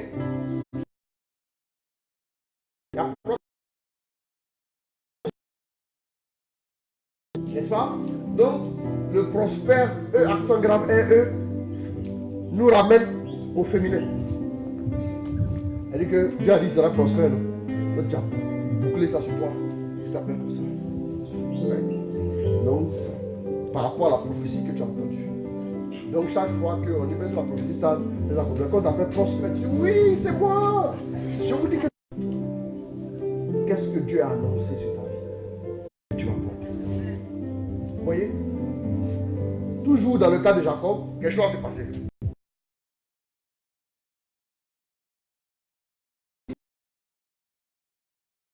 Le grand frère, on va pas lire. Il n'avait pas trouvé ça tout de suite. Donc le grand frère a dit, ça, c'est pas grave. Comme il n'y a plus de bénédiction, le papa quand même a béni le grand frère. Quand même, voilà, une bénédiction, mais qui n'avait pas aussi la même force que la bénédiction de l'autre. Voilà, de ton épée tu vivras et tu briseras par endroit le joug. Et mais Genèse 26, là, avec son chef d'état-major, lui dit pardon, il faut quitter notre pays. Tu te guéras. Parce que tu es devenu trop puissant. Un jour, tu lui donnes de détruire toi seul. Il faut partir. Il faut quitter notre pays. Il a quitté le coin.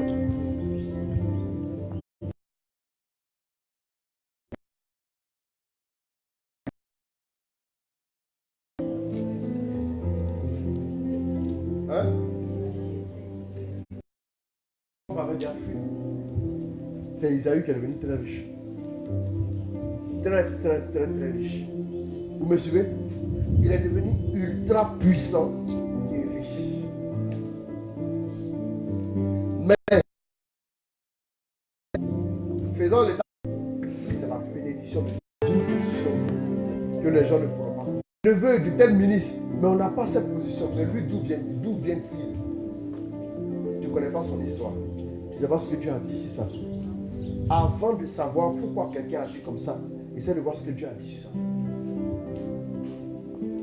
Il y a forcément une mission derrière la vie de chaque personne. Le nom est un programme de vie, est un cahier de charges à accomplir. Maintenant, ce qui va se passer, allons-y en Genèse 32 rapidement. Allons-y en Genèse 32. Genèse 32.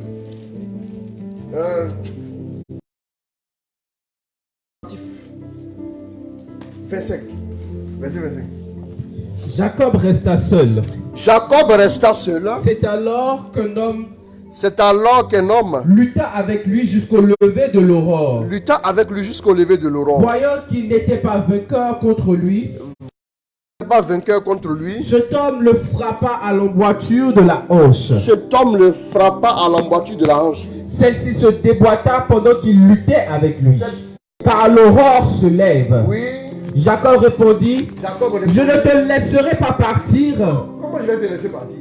Avant que tu ne m'aies béni. On s'est roulé dans la poussière toute la nuit là, pourquoi? Non, c'est ça. Ah, non, tu as cassé ma hanche, pourquoi? Je ne te laisserai pas partir. Tant que tu ne m'as pas béni. Comme connaissait toujours le poids de la bénédiction. Il est écrit que croyant des valeurs. Il fait que les gens échouent à un moment donné. Remarquez bien, suivez bien la progression que nous sommes en train de faire. Vous allez voir qu'il est resté fidèle à une ligne. Mais le grand frère, il a maîtrisé son droit d'aînesse pour la nourriture. Et encore il est assis, il veut maintenant tuer un homme. Vous voyez un peu le grand frère. Vous voyez maintenant pourquoi. Avant de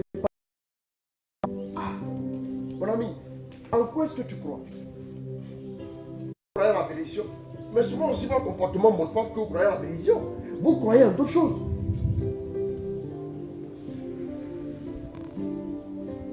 Il y a des années, le Seigneur m'a dit, Partout où tu vas, souviens-toi que je suis toujours à côté de toi. Il ne faut jamais prendre une décision en ne tenant pas compte de ma présence. Voilà pourquoi partout où je vais, je sais que.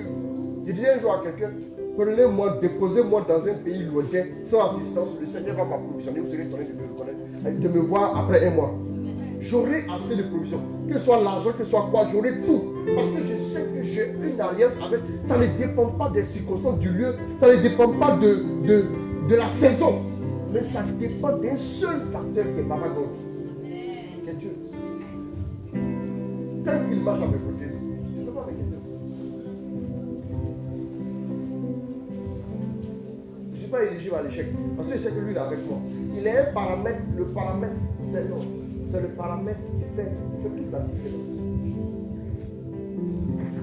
Mais toi, tantôt tu pries, tantôt tu dis non.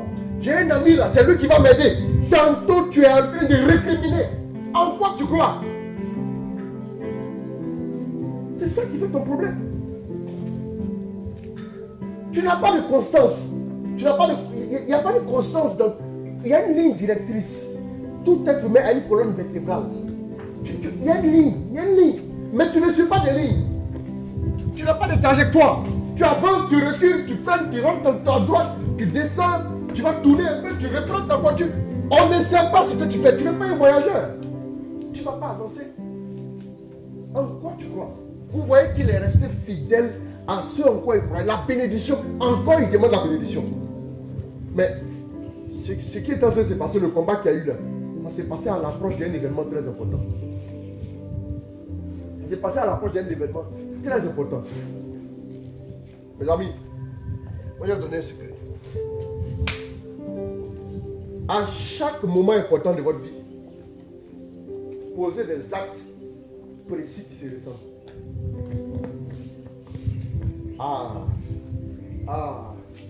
Vous voyez, le Dieu que nous prions n'est pas bête. Il est pareil comme ça, il est constant. Le même Dieu lui a dit, va m'élever un hôtel. Le même Dieu, au moment où son frère venait. Et après encore, il l'aura. Et le même Dieu va lui dire, tu te souviens, quand je te suis apparu, quand ton frère venait, va encore m'invoquer de la même manière. Le même Dieu va dire ça. Mes amis, ne cassez pas votre routine. Ceux qui vont loin ont une routine. Demandez même aux milliardaires dans ce monde. Ils vont vous dire tous les jours, ils font les mêmes choses tous les jours. Ils se réveillent à une même heure. Ils font leur sport de la même manière. Et ils lisent des livres de la même manière. Ils vont sur Internet au même moment. Mais toi, tantôt tu te réveilles à 4h, tantôt tu te réveilles à 11h, tantôt tu te réveilles à 10h, tantôt tu te réveilles maintenant à 6h30. Ça dépend.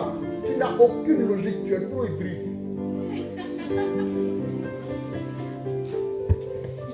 C'est ce qui te met en retard sur ta destinée.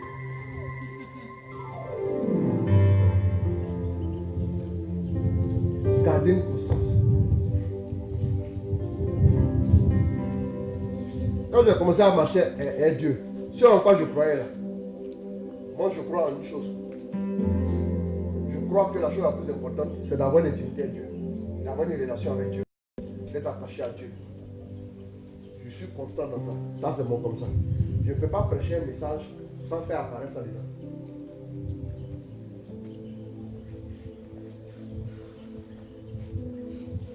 Prenez un message et puis changez ma voix sur le message et puis faites-moi écouter. C'est moi qui prêche, je le sais toujours. J'ai une signature, il n'y a pas une publication qui n'est pas signée. Même si tu me demandes de prêcher en 1 minute, ça sera déjà. Soyez constant, il y a une ligne qui vous défie, il y a une ligne. Suivez la ligne, elle vous mène quelque part. Le monde dans lequel nous vivons suit une logique. Tu as une fois vu un être humain faire un bébé léopard? Ça suit une logique.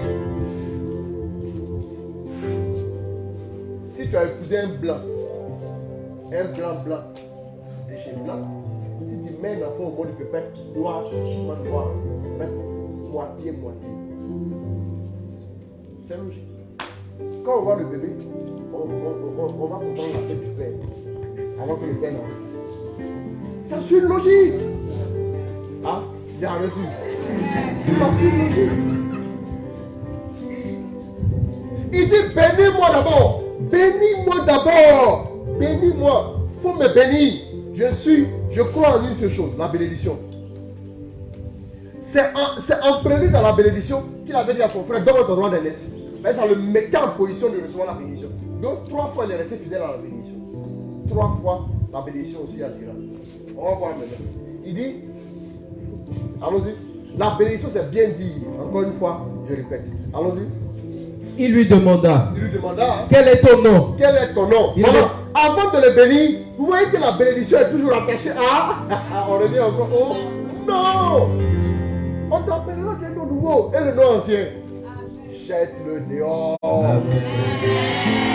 Donc, ce qui s'est passé ici là, c'est qu'il avait tout pour réussir, Jacob, mais il ne réussissait pas. Donc du coup, la lutte qui s'est passée là, c'était pour faire quoi? C'était pour lui montrer l'étape à franchir pour entrer dans le nom nouveau de la bénédiction. Donc mon deuxième message que j'ai prêché, c'est cette étape pour atteindre le nom nouveau. Du coup, qu'est-ce qui se passe ici? Il dit comment tu t'appelles? Avant de te bénir, comment tu t'appelles d'abord? Il répondit, parce que si on ne va pas attaquer à la source, tu vas toujours trimer. Qu'est-ce qui s'est passé ici? Avant que son grand frère arrive, ce qui s'est passé, c'est qu'il a travaillé chez un monsieur pour avoir sa fille. Après les années de travail, les années de service rendues à la nation, il dit non, en fait, mon frère, excuse-moi, chez nous, la petite soeur ne se marie pas avant la grande soeur. Donc, comme celle pour qui tu as travaillé, c'est la petite soeur, donc prends la grande soeur. Ah! Il dit le vieux, pourquoi tu fais ça? Il dit non, en fait, ça m'avait échappé quoi. Ah, le vieux, c'est une affaire de tradition quand même, c'est bon. Il a compris, il a encore travaillé. Il a travaillé. Et il a dû travailler le double. C'est-à-dire, lui, il s'est fait doubler. Comme son nom veut dire doubler. Vous savez, les grands escrocs aussi, souvent les escrocs beaucoup. Hein. Voilà pourquoi ils ne sont pas attachés à quelqu'un. Parce que souvent les gens les escrocs aussi beaucoup. Ils se méfient des gens aussi. Voilà, ça c'est aussi les jargons. Voilà pourquoi ça les aiguise à devenir plus forts. Et donc, on l'a bien doublé. Et le gars encore a changé son salaire au moins combien de fois? Il lui a dit, bon, voilà, c'est le partage du troupeau et tout, il a encore doublé là. Il dit, mais chaque fois tu m'as doublé, tu m'as doublé, tu m'as doublé. Il ne comprenait plus rien. C'est en sortant de là, il s'est fâché, il est parti de là. Partout où il venait s'établir, on le doublait. Pourtant, son papa l'avait béni. Donc il y avait un blocage. C'est le blocage là que l'ange est venu faire tomber en luttant avec lui.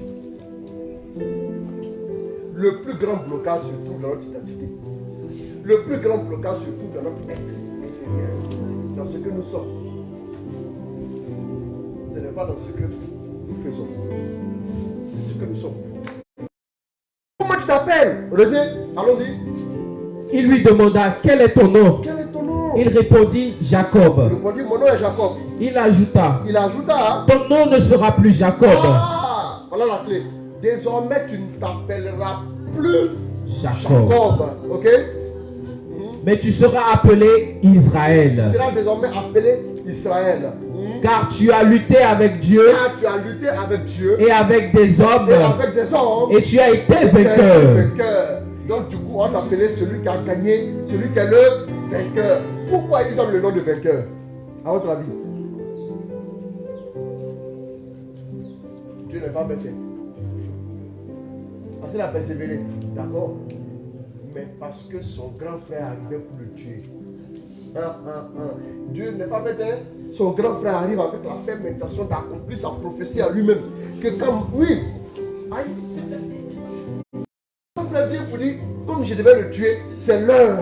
Et quand son grand frère est en train de venir, Dieu lui donne le nom de vainqueur. Prends le nom de vainqueur. Vainqueur rapidement. Oh là là. Dans le but que nous prions l'exceptionnel, amen. Dieu voit l'avenir. Voilà pourquoi il dit, ma fille, voilà une prophétie pour toi rapidement, avant que les choses arrivent. Oh, notre Dieu est trop bon. Et il dit, tu t'appelleras désormais vainqueur Israël. Quand Isaïe arrive, il trouve qui? Il trouve Israël. Il ne trouve plus Jacob. Oh, il avait juré le Dieu qui? Mais Jacob n'est plus là. Donc il renonce à son projet. En fait, quand le gars venait le tuer, Dieu a plongé en même temps sur Jacob et pour mettre Israël au bout. Amen. Souvent, quand Dieu voit que les gens viennent te faire du mal, lui-même il te fait un petit mal rapidement, et puis il dit, t'as eu, il souffre déjà, laisse-la pas et puis rapidement, donc souvent, quand Dieu t'éprouve par rapport à une situation, ne te plaît pas. Il y avait un plus grand mal qui venait. Ah, je dis toujours aux gens qu'il y a toujours deux souffrances. Dans la vie, il y a toujours deux souffrances. Ok? Il y a la souffrance du palu et il y a la souffrance des injections. Est-ce que vous voyez un peu? Soit tu encaisses la souffrance du palu, ou bien tu encaisses la souffrance des injections et des prises de sang. Il y a la souffrance de rester sans enfant toute ta vie et il y a la souffrance de pousser à la clinique. Il y a une souffrance toujours. Il y a la souffrance du célibat et il y a la souffrance d'être madame temps. Il faut me faire foutu matin là. Fais-moi foutu. Ah, matin, samedi matin, tu m'as foutu.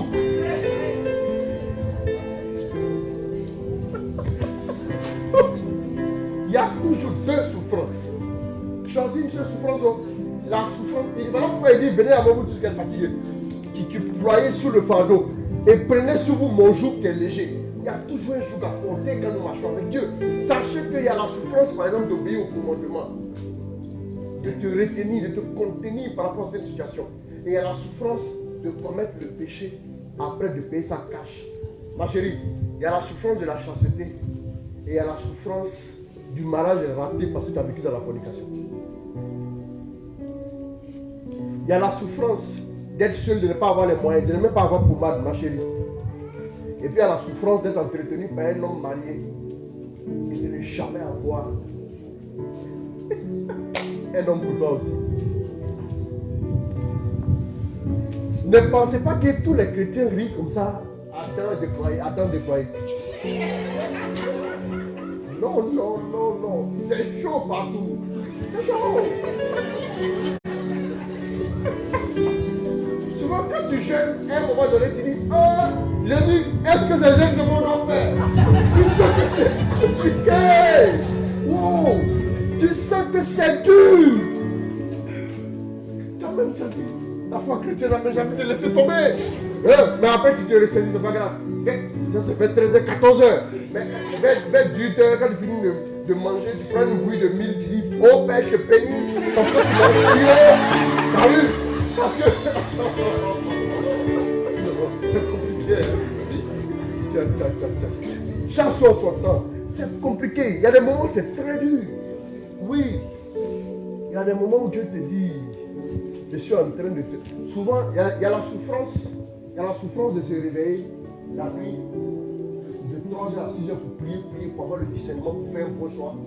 Et il y a la souffrance aussi de ne pas faire de discernement et de faire un mauvais choix qui va t'apporter toute la vie des problèmes à ne plus finir. Choisis une souffrance. Voilà pourquoi je dis aux gens, il faut te lever, prie pour discerner. Prie. Non, moi il n'arrive pas à prier. C'est parce que tu n'as pas encore souffert par ta vie. Oh, souffrir. Yeah. Il y a des moments où tu es là quand tu es assis comme ça. C'est-à-dire que tu regardes même l'autre qui devait souffrir là comme ça. Là. Tu ne sais pas ce que tu vas lui faire. Il va comprendre. Et puis tu es là, Dieu te dit, je t'aime mon fils. Tu dis, c'est pas le moment. Hein. C'est le moment de dire. Oh, laisse-moi tranquille. C'est dur.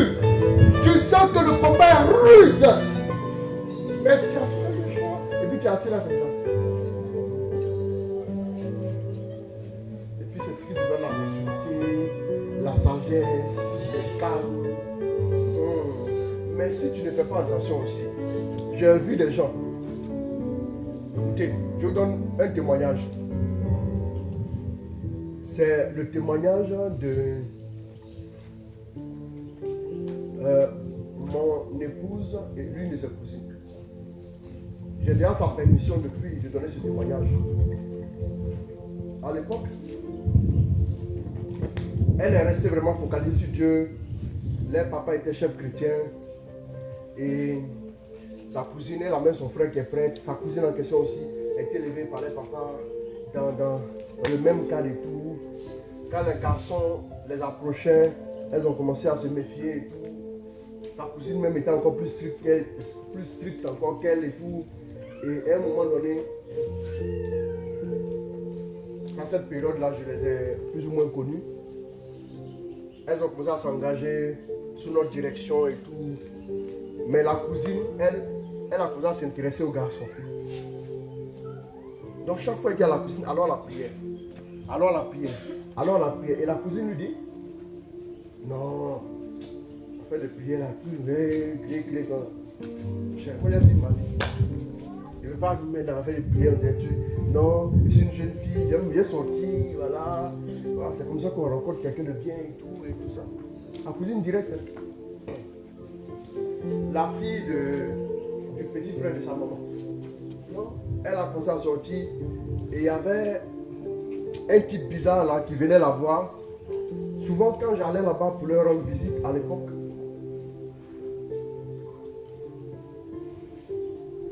la cousine en question était assise à train de manger poisson braisé avec son soi-disant chéri. Et l'autre était en train de faire son rosaire sur le préau dans le jeûne et la prière. Si je parle de deux souffrances, je sais de quoi je parle.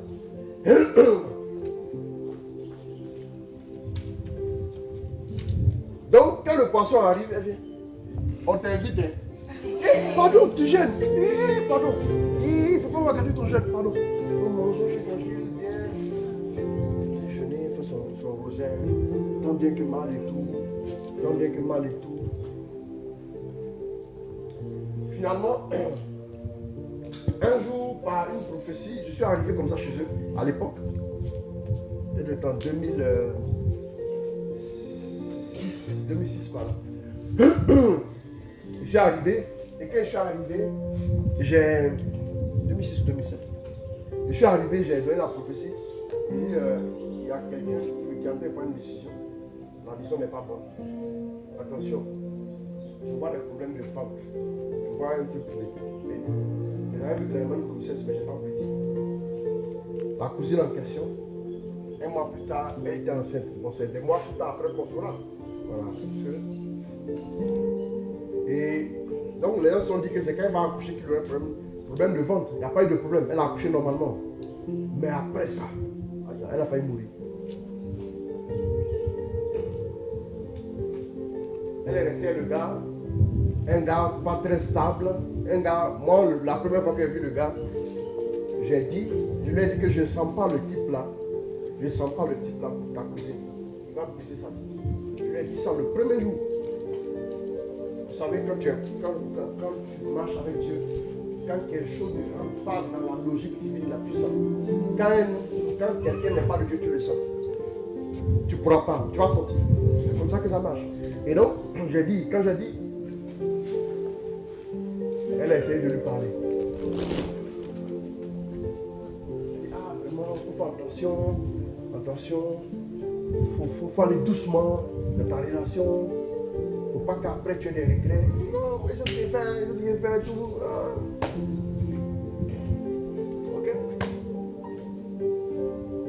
Après la naissance de l'enfant, je vous dis un truc. C'est qu'aujourd'hui, je vous parle. Des années plus tard, j'ai le regret et j'ai mal. Parce que le gars, après, l'a nargué. Il a laissé seul l'enfant. Elle était obligée d'aller être serveuse dans le glacier pour pouvoir nourrir l'enfant. Aujourd'hui, je vous parle. Aujourd'hui, je vous parle, c'est sa cousine qu'elle appelle. Est-ce que je peux avoir quelque chose avec toi pour payer les fournitures de l'enfant? Il faut lui envoyer 40 000.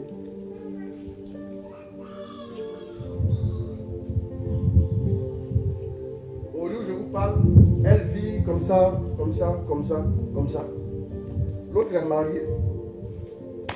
Tranquille, quoi. avec une stabilité.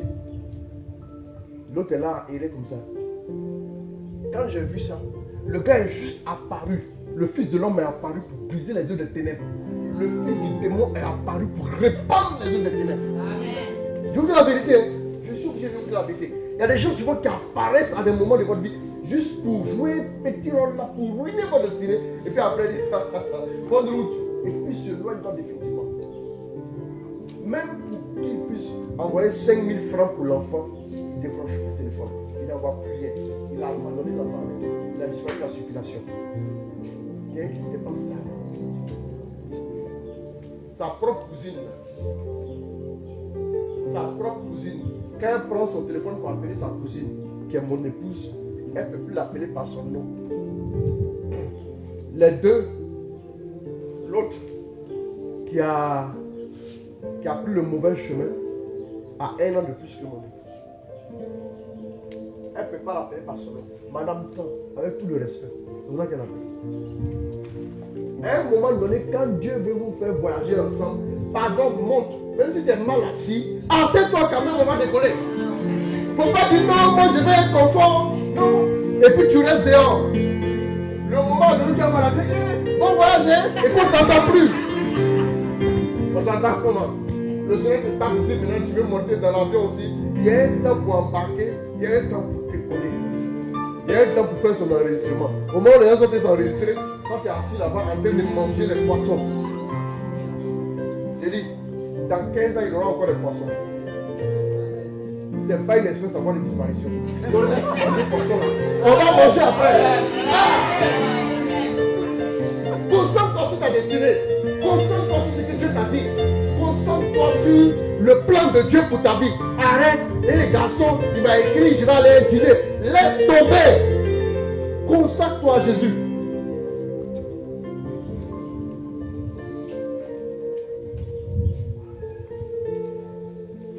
Il y a des gens qui viennent parler dans mon bureau. Mes filles, je vais te les donner pour les suivre. Parce que le choix que moi-même j'ai fait, le choix n'est pas bon. Moi j'ai entendu des choses dans mon bureau. J'ai entendu. Si vous voulez voir votre programme de vie, souvent quand je parlais de prophétie, il y a des liens de famille aussi qui caractérisent souvent l'identité des gens. Souvent dans le spirituel. Souvent, regardez bien comment votre papa. Votre papa, par exemple, il a eu 4 femmes et puis combien d'enfants? Si ton papa a eu 15 enfants, aujourd'hui à Internet, tu ne peux pas te concentrer pour faire 15 enfants d'accord.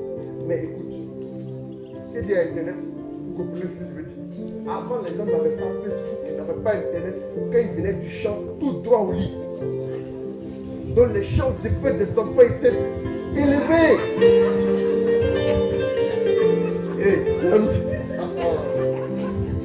Il y a plusieurs facteurs qui entrent en ligne de compte. Ce n'est pas le seul facteur de fécondité, non. Ce n'est pas le seul facteur. Les amis, réfléchissez. Aujourd'hui, là, c'est vrai que tu ne peux pas faire 14 enfants pour faire une équipe de rugby, 15 de France, 15. Non, tu ne peux pas faire ça. Mais, fais attention.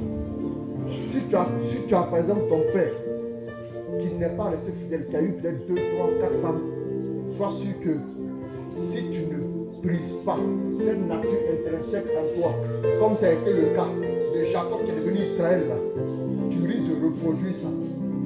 Tu risques de reproduire ça. Si ta maman aussi n'a pas pu se stabiliser, n'a pas pu se marier très, très vite, toi aussi tu es programmé pour aller dans ce sens-là, alors c'est l'occasion de pousser. Ne dis pas que tu ne sais pas comment mes parents faisaient avant. Je ne sais pas s'il y avait des pratiques ancestrales. C'est pas grave, tu n'as pas besoin de savoir. Voilà la vie de tes parents ou bien la vie de tes tantes. C'est la même chose. Mes amis, Dieu veut changer cette identité intrinsèque en nous. Dieu veut briser cette loi qui nous a maintenus. Regardez, souvent il y a des femmes comme ça qui sont belles dans les familles. Mais elles ont la grâce de rencontrer des maris étranges. Comment tu te demandes? Des gens étranges. Il y a des cas comme ça. Ce sont des liens qu'il faut briser. Voilà pourquoi avant de vous marier, vous devez découvrir d'abord certains liens. Il est de votre responsabilité de découvrir ces liens-là. Si vous ne les découvrez pas, vous allez voir que les mêmes causes vont produire les mêmes effets, avec la même influence.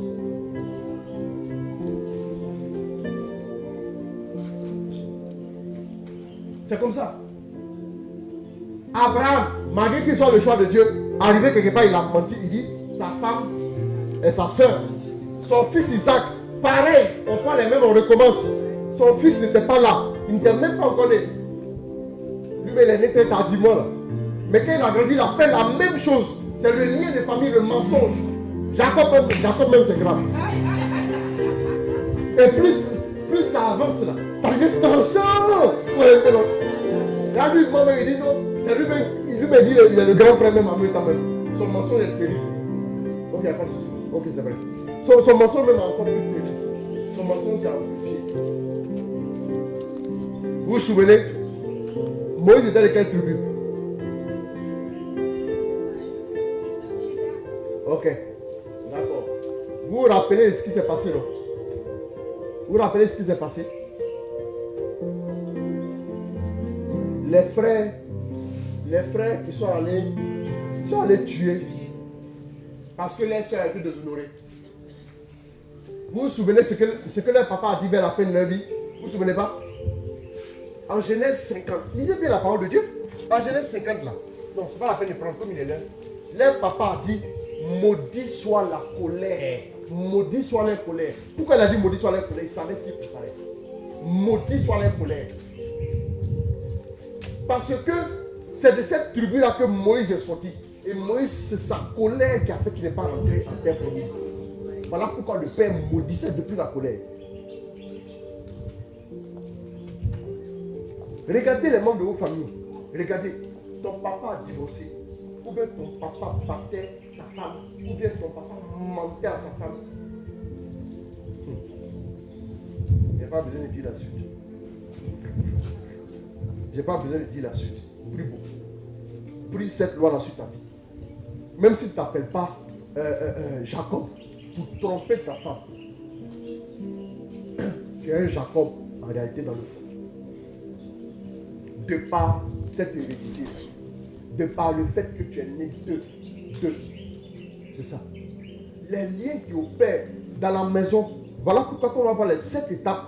La première étape est très importante. Je parlerai de ça. Quand on va voir les 7 étapes, vous allez voir. La première étape est capitale. Il y a 7 étapes pour porter définitivement le nom. Mais ce matin, c'est pour vous préparer à cela. Bien aimé, faites attention. Regardez bien dans votre famille.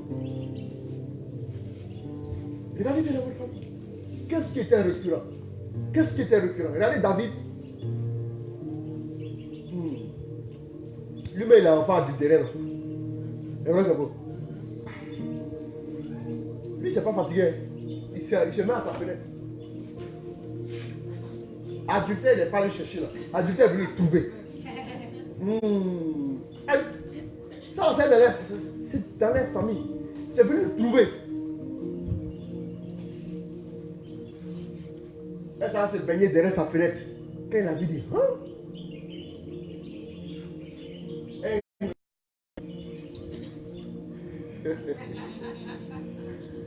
Tu as tellement de travail à faire que mais il trouve quand même le temps pour que le lien de famille le rate. C'est la vérité. C'est un lien, ça te rattrape. Même au milieu des occupations, ça te rattrape. Brisez ça. Brisez ces influences-là. C'est votre identité aussi. Et il a commis. Son fils Salomon. Lui-même, c'est la célébration même. Ouais, non. Son fils, lui-même, il avait 700 concubines. Voilà. Alors, ton papa a eu 2 femmes. D'accord? Tu ne comprenais pas pourquoi tu n'aimais pas la tête de ton père. Tes enfants, ils ne pas t'aimer. Maintenant, c'est beau. Comme on le dit. C'est grave. Tu as respecté ton papa à titre posthume. Oh. Tu as le respecté. D'accord. Il est l'heure. Amen. J'aimerais simplement te dire que le nom est une prophétie que Dieu est en train de préparer sur ta vie. Je vois des gens partir de rien pour devenir des géants dans leur famille. C'est vous qui allez être les Abraham pour votre famille. Avant Abraham, oh, c'était une famille idolâtre. Mais à partir d'Abraham, ça devient des croyants, le père de la multitude. Je déclare que l'abondance que Dieu a prévue pour toi dépassera les limites des nations au nom de Jésus. Je déclare que tu prêteras aux nations nombreuses. Je déclare que les faveurs de Dieu sont illimitées sur ta vie. Je déclare que l'abondance de la grâce est dans ta vie. Je déclare que tes finances commencent à bouger de façon spéciale. Je déclare que le décret de pauvreté est brisé au nom de Jésus. Désormais, tu ne t'appelleras plus crédit, mais tu t'appelleras prospérité. Désormais, tu ne t'appelleras plus la célibataire. Tu t'appelleras la mariée et la préférée. Désormais, oui, on dira de toi, pourquoi cherchez-vous parmi les célibataires celle qui est mariée? Pourquoi cherchez-vous parmi les chômeurs celui qui travaille? Pourquoi cherchez-vous parmi les piétons celui qui est véhiculé? Amen. La grâce est pour toi. Amen. La faveur est pour toi. En vertu de la grâce de Dieu, désormais, tu ne t'appelleras plus de l'ancien nom, mais désormais tu t'appelleras le vainqueur au nom de Jésus. Que Dieu te bénisse. Amen. Amen. Amen. Amen. Amen.